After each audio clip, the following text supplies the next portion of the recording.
and went through a lot of situations that occur during the course of the season. Sometimes they occur, sometimes they don't, but you always want to be prepared.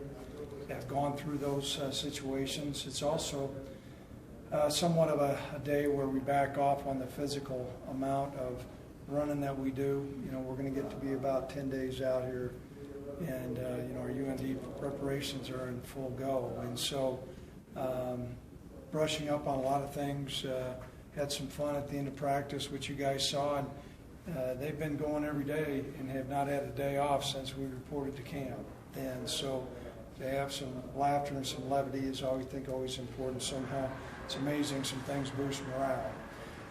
Getting more players back, but Sean Wick going to be, you know, all full go, and we were disappointed. Trevor Meter tore his ACL, so it was more than what I had thought. So he'll be done for the year, and I think that Grant Lewis, as I said yesterday, will be done for the year also.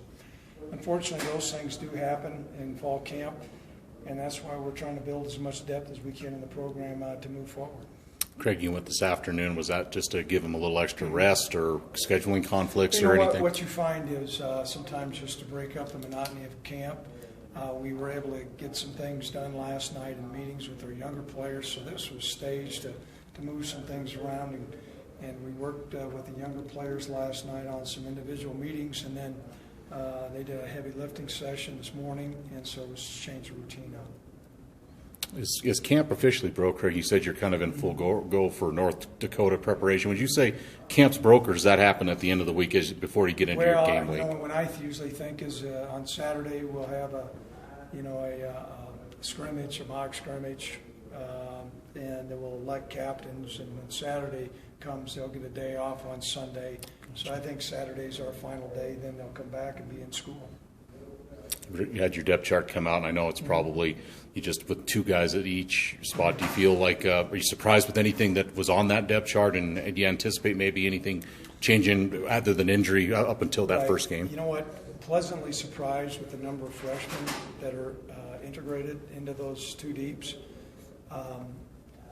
We had high expectations of this class coming in. They exceeded our expectations when they came into camp.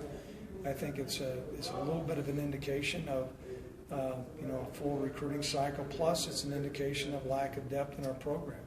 And ideally, when your program is where you want it to be, you're not playing as many. But I can tell you, some of these guys are guys that we have evaluated right now in position to go out, and if we continue to work with them, be able to give us winning performance. So that's probably the biggest pleasant surprise. Coach, one guy at wide receiver that showed up on the depth chart, Tommy Thornton, converted quarterback. What have you seen from him? Well, anytime a guy plays quarterback, they've got a good understanding of the passing game. And the other thing that we found through the years is typically quarterbacks have great hand-eye coordination. And why that is, I don't know. That's why you see them sometimes being good holders. And so to find a place on the field for Tommy is going to be important. How many meaningful reps he plays is going to be determined by some of the rest of fall camp here. Safe too, Craig. I mean, I know you only listed two guys deep. You mentioned some of your young receivers, Antonio Hall at corner, that those guys are still going to play. Yeah. That the depth chart doesn't necessarily reflect that, but that's not a reflection on them. Yeah, if we not, how do I say this? If we pull a red shirt from a guy, they're going to play. Now, how many reps? I don't know, but it's not going to be a guy that,